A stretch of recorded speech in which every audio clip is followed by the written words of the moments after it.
Man, what's going on, man? It's your boy GP the Beast, man. You already know this is Uncut No Smut TV. We go crazy. We talk about the realest shit. We do the realest shit. You know what I'm talking about? Ain't no fake kicking it over here. Ain't none of that. You know what I'm talking about? We really on top of our game around here, man. Really trying to elevate. In order to elevate, you got to think a little different.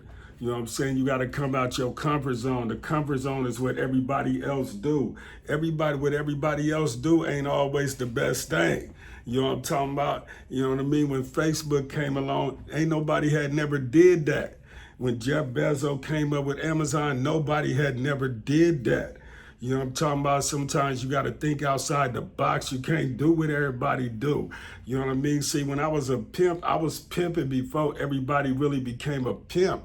Only ones was pimping was like the pimps back in the day. The gangsters wasn't pimping. You know what I'm saying? They looked at it like it was salt. You know what I'm talking about? You know what I mean? When I had the weed spot, you know what I mean, the trap spot, man, where you do the drive-through, you drive up, you know what I'm saying? I got the bad female at the gate, you know what I mean? You pass your money through the gate, you get your product, you know what I'm saying? Nobody had did that. You know what I'm talking about? Nobody had did that up in Sacramento, not in the Heights, you know what I'm saying, that I was aware of.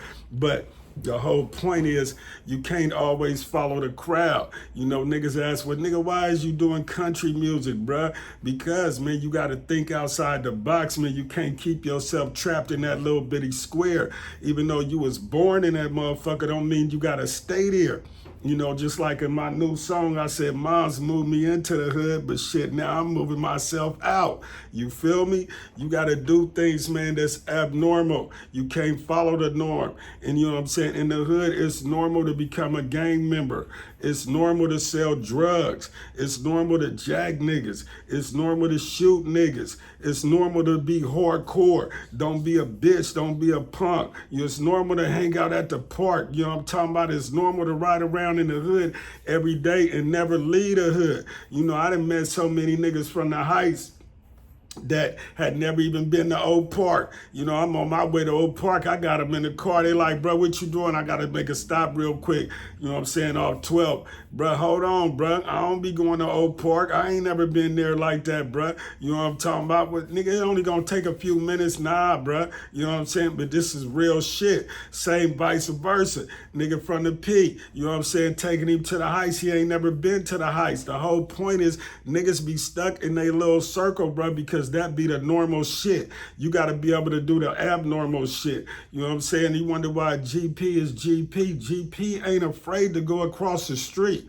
GP ain't afraid to go around the corner and see what them niggas is talking about. You know what I'm talking about? See, when I was young, nigga, my mom, you know what I'm saying, we lived in CV Circle. We moved to Oak Park. We moved downtown. We moved to the Heights. But my dad was living in the Creek.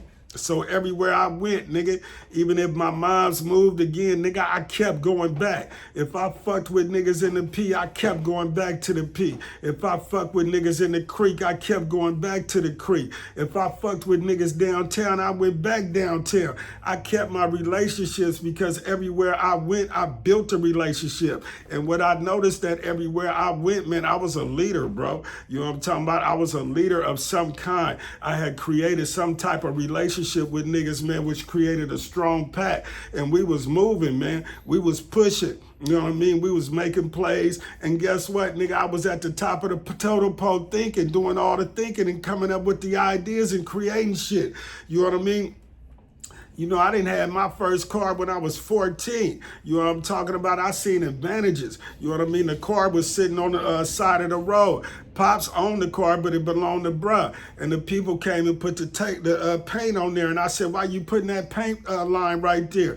He said, this car got 72 hours to be moved. If this car don't be moved, we gonna tow it. I said, y'all gonna tow it? Where y'all taking it to? He said, a tow yard. It's gonna be gone. You gotta come pay for it. So I went back in the house. I thought about it. You know what I mean? First thing I did was, you know what I mean, call Pops. You know what I mean? First I called bruh, what you want this car? Because they about to tow the car, bruh. It's sitting out in front of the house. He's like, I don't give a fuck about that car.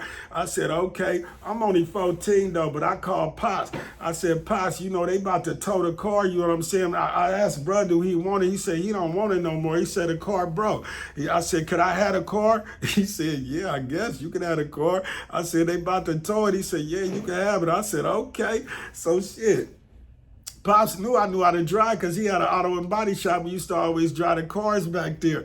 So I couldn't afford to fix it right there. So what I did, I got the keys, I put it in neutral, and I pushed the car up so it wouldn't be in that spot no more. And when they came back, the car wasn't in that spot no more. Then I went and stole some battery. Me and my crew, we went and stole a battery. The car started up, but it didn't move. I didn't know why the motherfucker wouldn't move. So I tried everything, it wouldn't move. I left. I started walking back to the plaza. This older nigga seen me. He said, you couldn't get the car to run? I said, nah. He said, try this. I said, what's that? He said, this transmission fluid. I said, where you put it at? He said, let me show you. It got a little thing like this here. Take this funnel too.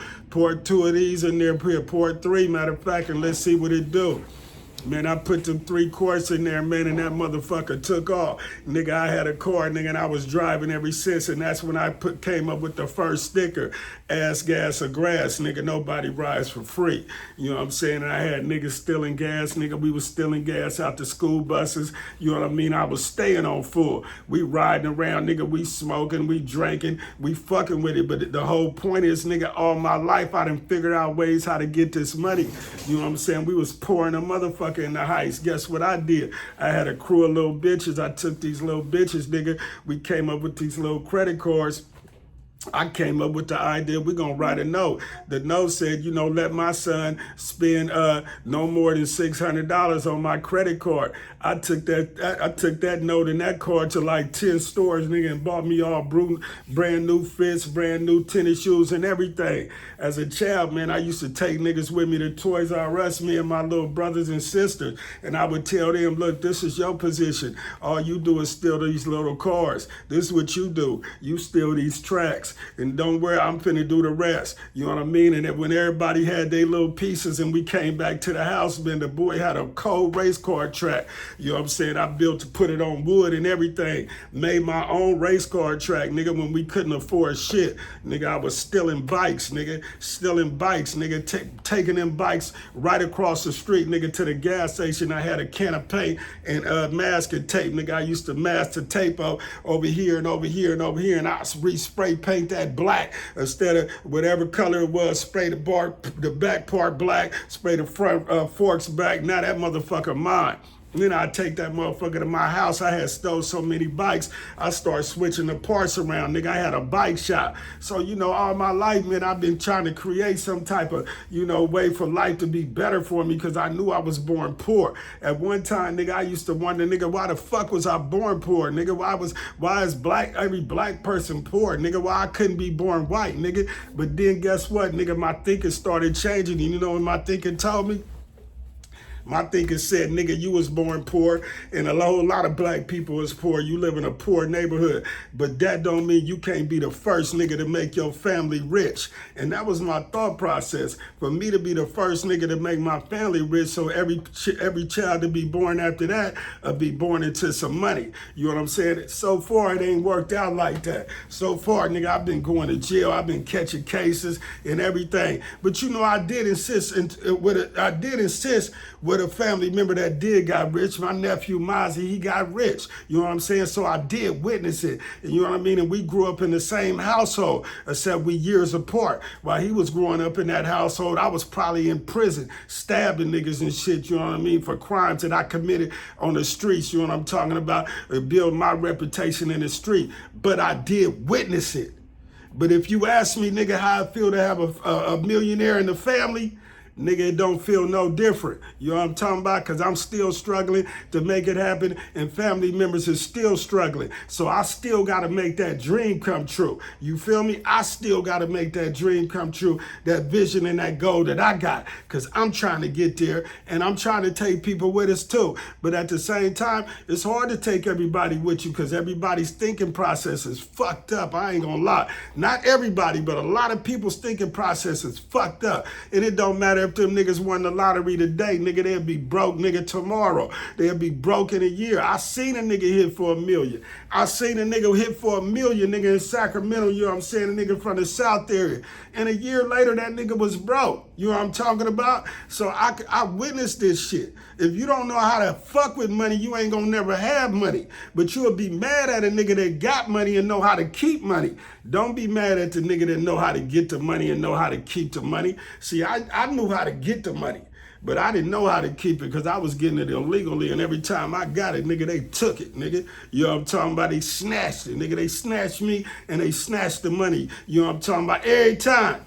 But they ain't gonna do it this time, right? Because this time, nigga, I'm not building on sand, nigga. This time I'm building on concrete, man. You know what I'm saying? Brick by brick, man. You know what I'm talking about? I'm building everything. I'm not just building, you know, my financial situation. I'm not just stacking the cash. You know what I'm saying? I'm not just trying to watch the money grow. I'm building my character. You know what I'm saying? I'm building my name. I'm building my credit. You know what I'm talking about? I'm building my respect. Yeah, I can have dreads on. I can be tatted up like a motherfucker. Guess what? They don't give a fuck about none of that.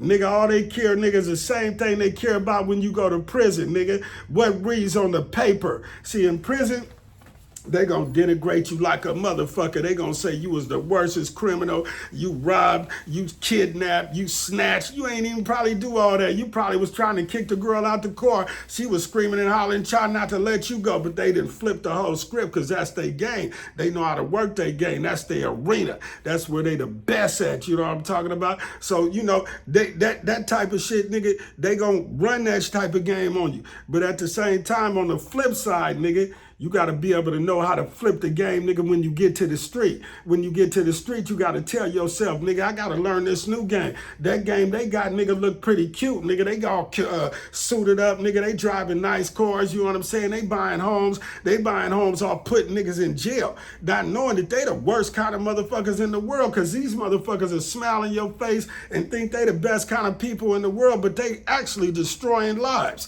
They job is to give you life when you don't even deserve life. They gonna give you life when you don't deserve life. And when they give you life, they take life away from your children. They take life away from your parents. They take life away from your uncles, aunties, and nieces and nephews. But they don't give a fuck. They do it, nigga, without even missing a beat. They do it, nigga, while they have meals, nigga, and drink wine and everything. So, you know, I'm peeping that shit. You know what I'm saying? These niggas is the worst kind of niggas in the world. These niggas is playing God. They playing God on us, bruh. You know what I'm saying? The police is coming through the hood. Nigga ain't even giving a fuck about our rights. Nigga, all the shit they do to us, they would never do that on the other side of the town. Because I'm on the other side of the town. The other day, I told the police to have a good day. And they left. I couldn't believe it, nigga. Man, I felt so motherfucking powerful. But these motherfuckers been, nigga, violating our rights, nigga, ever since we was born. Because in the hood, they don't give a fuck about your rights. So it's all a game. So I'm watching the game, and I'm seeing how it's being played.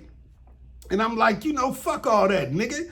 Nigga, I'm smarter than these niggas, nigga. These niggas is being taught. I could tell the DAs I was fucking with, I was smarter because they was having to go get they bosses and shit. But you know what I'm saying? I'm smart enough to say, nigga, I could wear the nice suits. You know what I'm saying? I could be clean every day. I could never think like a criminal and do all legal shit. Nigga, I could build my credit. You know what I'm saying? So the whole point is, nigga, I'm not just building my income, I'm building me.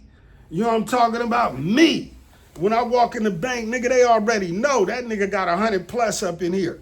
He got 100 plus up in here, and he doing his thug thizzle. You feel me?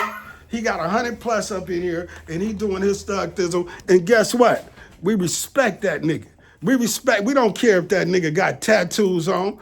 We don't care if he got tattoos. We don't care if his hair is dreaded. We don't care if his pants is sagging. You know what I'm talking about? That nigga got 100K in the bank. And that nigga got motion with the bank. He got motion. He got motion because money is being filtered through that motherfucker every day. And we seeing it. We seeing it. We witnessing it. So of course we don't give a fuck if that nigga got tattoos and shit. You know what I'm saying? We don't give a fuck about none of that. We don't care about that right now. Nigga, we don't care about if he got dreads. We don't care about if his pants is sagging. What we care about right now is what them books look like. What they looking like, what them numbers is saying. Them numbers ain't playing. The numbers is telling us who he really is. Who he really is a nigga that get money, man. He get money, man. You feel me? And he get money on the daily. And if he get money on the daily and he get it legally, guess what? We want to give him some more money because guess what? He might need some more money to fund the rest of his ideas. To fund the rest of his, like he fund Puppy Love Borders. You know what I'm talking about? Like he funded Puppy Love Borders. Like he did that, man, in less than 14 months. He did that, man. Put it together, man. You feel me? Puppy Love Borders is probably doing about 7K a month right now. We're trying to get him up to 10K. But anyway, man, that's just, you know, I told you I was going to be dropping jewels for you, man. GP the Country Beast, GP the Beast. Check out the new music is coming. You know what I'm talking about? Check out my country shit, Country Beast. Check me out, man. You know, the boy doing this shit. Check out my books, man. Gennaro Patterson, you know what I'm talking about? Books, man, on audio, you know what I'm saying, video, all this shit. If you like this shit, man, hit the like button. If you really fucking with me, subscribe. Shout out that game, fill his pocket up with a little bit of change, man. Your boy GP the Beast. This is Uncut No Smut TV. We go cray cray. Shout it out.